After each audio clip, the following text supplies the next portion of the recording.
Baik, Assalamualaikum warahmatullahi wabarakatuh.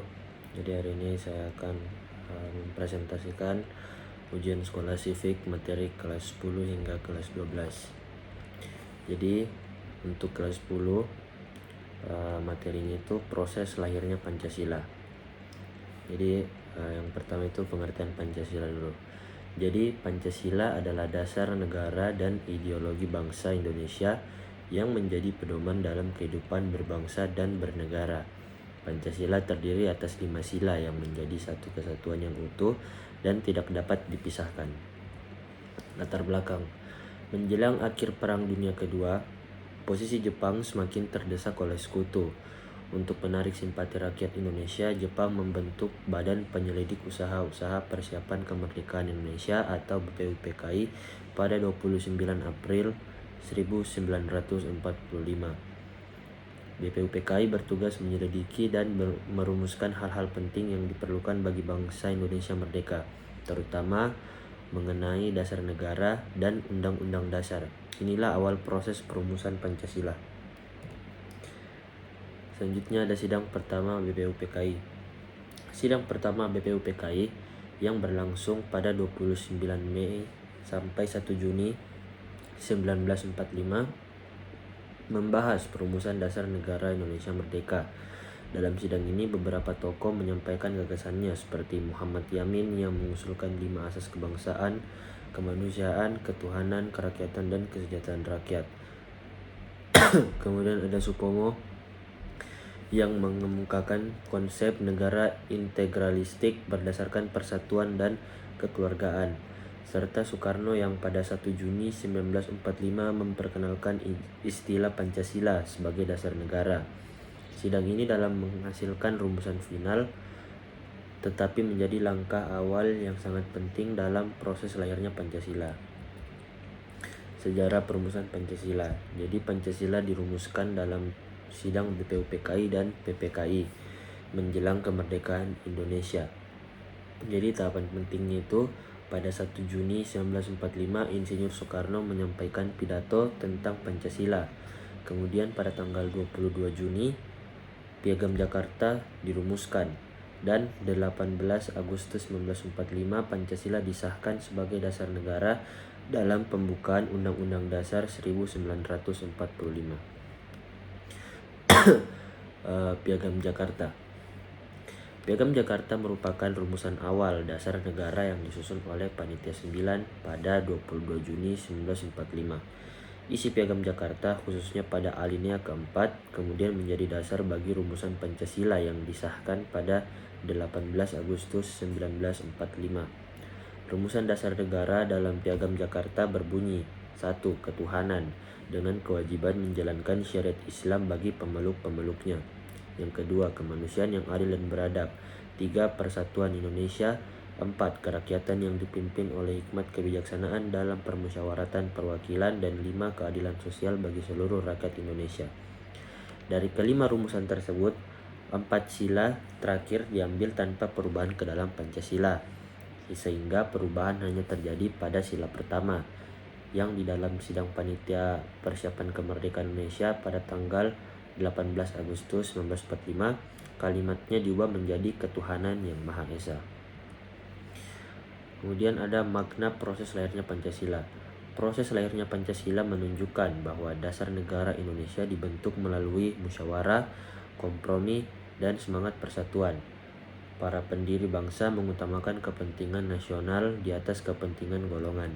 Hal ini menjadi teladan bahwa dalam kehidupan berbangsa dan bernegara, perbedaan harus diselesaikan dengan dialog dan kebijaksanaan.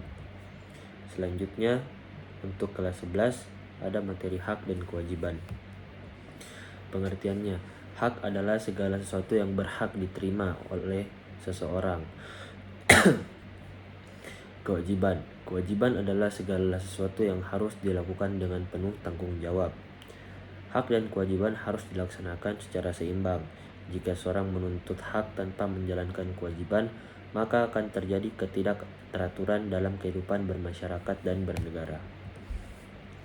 Hak dan kewajiban dalam Undang-Undang Dasar 1945. Hak dan kewajiban warga negara Indonesia diatur dalam Undang-Undang Dasar Negara Republik Indonesia tahun 1945, terutama pada pasal 27 hingga 34. Contoh hak warga negara. Yang pertama, hak atas pekerjaan dan penghidupan yang layak, pasal 27 ayat 2. Kemudian ada hak atas pendidikan, pasal 31 ayat 1. Kemudian ada hak memeluk agama dan beribadah, pasal 29 ayat 2. Kemudian ada hak menyatakan pendapat, pasal 28E. Kemudian yang terakhir ada hak memperoleh jaminan sosial, pasal 34. Kemudian ada juga contoh kewajiban warga negara di dalam Undang-Undang Dasar. Yang pertama itu wajib menaati hukum dan pemerintahan pada pasal 27 ayat 1. Kemudian ada juga wajib ikut serta dalam upaya pembelaan negara, pasal 27 ayat 3. Kemudian wajib menghormati hak asasi orang lain, pasal 28J. Dan yang terakhir ada wajib mengikuti pendidikan dasar, pasal 31 ayat 2. Yang selanjutnya hak dan kewajiban sebagai wujud nilai Pancasila. Jadi pelaksanaan hak dan kewajiban harus sesuai dengan nilai-nilai Pancasila. Misalnya, sila pertama menghormati kebebasan beragama, yang sila kedua menghargai hak asasi manusia, sila ketiga mengutamakan persatuan, sila keempat mengutamakan musyawarah, dan sila kelima berlaku adil dalam kehidupan sosial. Terakhir, ada pentingnya kesadaran berhak dan berkewajiban.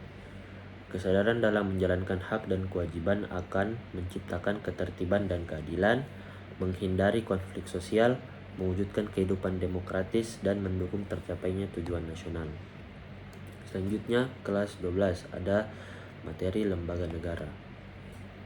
Di pengertiannya, lembaga negara adalah organisasi atau badan yang dibentuk berdasarkan konstitusi untuk menjalankan fungsi pemerintahan negara. Dasar hukum lembaga negara di Indonesia adalah Undang-Undang Dasar Negara Republik Indonesia tahun 1945. Setelah amandemen UUD 1945, sistem ketatanegaraan Indonesia tidak lagi menempatkan satu lembaga sebagai yang tertinggi, tetapi menerapkan prinsip pemisahan kekuasaan atau separation of powers. Kemudian ada legislatif. Kekuasaan legislatif adalah kekuasaan untuk membuat undang-undang dan peraturan yang mengatur kehidupan bermasyarakat, berbangsa, dan bernegara. Kekuasaan ini sangat penting karena hukum menjadi dasar bagi semua tindakan pemerintahan dan masyarakat. Tugas utamanya, pertama itu ada menyusun, membahas, dan mengesahkan undang-undang. Kedua itu ada menyusun dan menyetujui anggaran pendapatan dan belanja negara atau APBN. Yang ketiga itu ada mengawasi jalannya pemerintahan agar sesuai dengan peraturan perundang-undangan. Contoh lembaganya seperti DPR, DPD, dan MPR. DPR dan DPD bersama-sama membentuk MPR yang memiliki kewenangan tertentu seperti mengubah UUD dan melantik presiden. Selanjutnya, ada eksekutif. Kekuasaan eksekutif adalah kekuasaan untuk melaksanakan undang-undang, mengelola administrasi pemerintahan, dan menjalankan program pembangunan.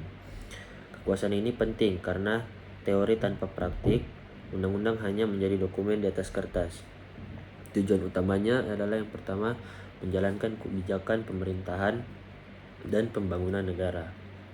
Yang kedua ada mengelola administrasi pemerintahan sehari-hari. Yang ketiga, mengambil keputusan strategis untuk kepentingan nasional. Contoh lembaganya Presiden Republik Indonesia, ada wakil presiden, kementerian, dan lembaga eksekutif lainnya. Presiden sebagai kepala negara dan kepala pemerintahan memiliki peran sentral dalam menjalankan kekuasaan eksekutif, tetapi tetap diawasi oleh DPR melalui mekanisme checks and balances. Kemudian ada yudikatif. Kekuasaan yudikatif adalah kekuasaan untuk mengadili, menegakkan hukum, dan menafsirkan undang-undang. Fungsi ini sangat penting agar setiap orang atau lembaga termasuk pemerintah tunduk pada hukum dan tidak sewenang-wenang. Tugas utama pertama itu menyelesaikan sengketa hukum dan pelanggaran undang-undang. Yang kedua itu memastikan hukum berjalan adil dan tidak diskriminatif. Yang ketiga, menjaga kepastian hukum bagi warga negara. Contoh lembaganya MA, MK, dan Komisi Yudisial atau KY. MA menangani perkara di tingkat kasasi dan pengawasan peradilan. MK menguji undang-undang terhadap UUD 1945 dan memutus sengketa hasil pemilu, sedangkan KY menjaga perilaku dan integritas hakim. Hubungan antar cabang. Ketiga cabang ini saling mengawasi dan mengimbangi. Tidak ada satu lembaga yang memiliki kekuasaan absolut. Misalnya, DPR membuat undang-undang, tetapi Presiden sebagai eksekutif yang melaksanakannya. MA dan MK mengawasi agar undang-undang dan kebijakan pemerintah sesuai dengan UUD 1945. Sistem ini memastikan pemerintahan berjalan demokratis, adil, dan sesuai konstitusi. Jadi itu saja dari saya.